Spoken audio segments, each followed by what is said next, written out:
Welcome back, everybody. It's the What's Cooking Show, the nation's food, wine, restaurant, travel, and entertainment show. And on the line right now, we have author Derek Lin. He is the author of a controversial book, Tiger Mother, Son of a Bitch. And on the line, he's going to tell us all about this new book. Derek, how you doing today? Fine, thank you. Thanks for having me. Well, now, what is Tiger Mother SOB all about? Well, basically, it's a memoir of my life, which entails the psychological trauma inflicted upon me by my Chinese tiger mother. It's like my version of The Catcher in the Rye. Now, when you refer to Tiger Mother, you're making a reference to Amy Chua in her book, Battle Hymn of a Tiger Mother. Was she a lot like Amy Chua in that sense? Oh, yes, my mother was a lot like, and I think still is like Amy Chua in that book. Now, I mean, how was it growing up with her? I mean, she was obviously difficult with you. Now, was she physically abusive, emotionally abusive? I mean, what was some of the stuff that happened as you were growing up? Well, there was usually no physical abuse involved. It was mostly psychological, in that my mother always demanded the best out of me, and she always told me that second was not good enough, second place. And that really affected you psychologically. Now, how was it going through your school-age years, having to deal with this kind of pressure? It was very hard because I knew that I wasn't, I feel that everyone has capabilities, and I knew that I couldn't do some of the things that she demanded of me. So it was very painful because she said do it or else, and I didn't have a choice. Wow. Now, is this something that you've seen common in a lot of Asian American families? Well, it would be biased of me to say because I haven't personally observed, but from what I hear, it is part of the Asian culture to work hard to study, so perhaps so, yes. Now, do you think that this type of work hard ethic took away from a lot of the childhood that you could have had? I think it took away all of the childhood that I could have had because I wasn't allowed to have any friends, actually, because my mother thought they would be a bad influence on me and interfere with my schoolwork, so... Now, of course, yeah. with all these issues that you had at home, did you see your mother now kind of working out these problems with you as an adult? Are you communicating? Are you guys working things out? No, I don't talk to her often at all now as an adult. Wow. Now, how has this affected you as an adult? I mean, are there long-term effects because of, this kind of upbringing? Yes, I think so for me especially. Right now, I don't really have any friends because I never had those skills. My mother never encouraged it, and when I got into the real world, I had some real difficulties in social skills. Wow. Well, now I take it that you're working, with professionals now to kind of get over a lot of these issues. Well, I was working with several professional psychologists going to therapy, but I'm trying to put it in the past, but it's painful, of course. Yeah, I can imagine. Now. I can imagine, Derek. Now, I mean, what's it like now? How do you feel now? I mean, how do you look back? And of course, there's a lot of maybe, thoughts and memories of your youth that are unpleasant. But I mean, have you forgiven your mother, and are you able to kind of move forward now? I'm a forgiving person. I try to put the past behind me. It's only I can't forgive my mother now because she's still the same. It's ongoing, you see. Yeah. So it's very hard for me to do that. So it's not. So obviously, she hasn't made changes in her life to really kind of repair your relationship at all. Oh no, because she's a tiger mother. That's what she does best. In fact, she's a tiger mother to everyone.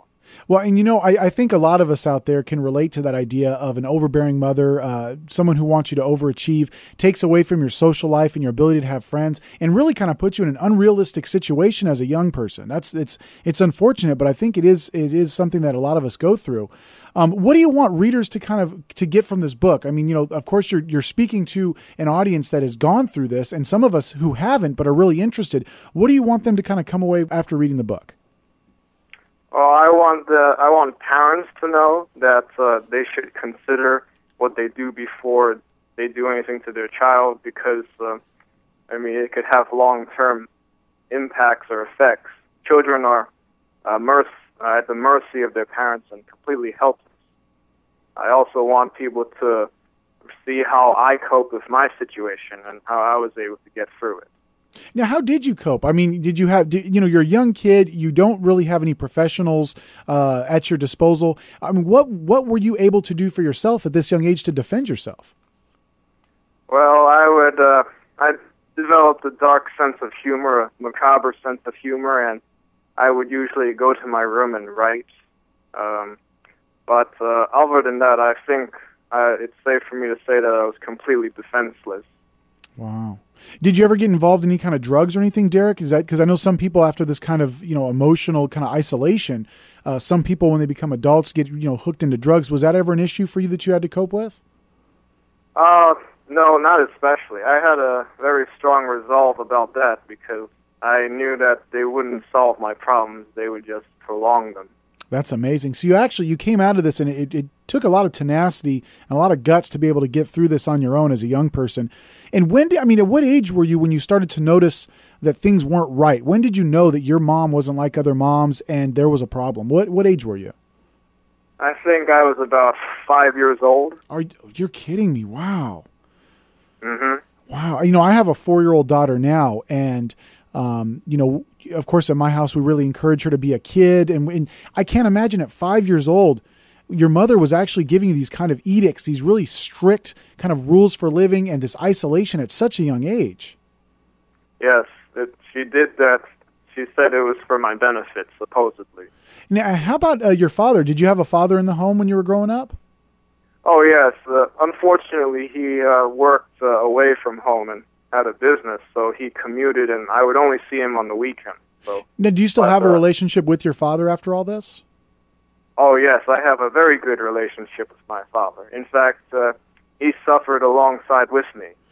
It's sad to hear that he had to suffer along with you, but it's good news that you guys were able to keep a relationship. And I'm sure a lot of your relationship was built on this, maybe this unhappiness with your mother.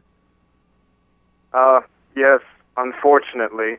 But my father is a good man in general. I respect him highly, and he's living in Taiwan now, but I still, even despite the physical distance, I'm still very close to him at heart. Now, I take it, are they divorced now? Or are they still married? Oh, yes, they're divorced. And at what age did they get? What age were you at when they got divorced? Were you an adult when this finally happened, or younger person? No, I was 10 years old when they divorced. Wow. So at 5 years old, you started to notice a problem. At 10 years old, your parents got divorced. What happened with you at that point? Did you have to stay with mom, or did dad kind of take custody, or how did that work? Oh, I had to stay with my mother. It got harder because she didn't have another person to constantly demand and get things out of, so she put it all onto me at that point. Oh, I can only imagine. At 10 years old, your parents get divorced, your father leaves the house, and I'm sure that your father, even though he was only there on the weekends, did act as kind of an intermediary when problems got really bad. Oh, yes, he did. He sort of sheltered me.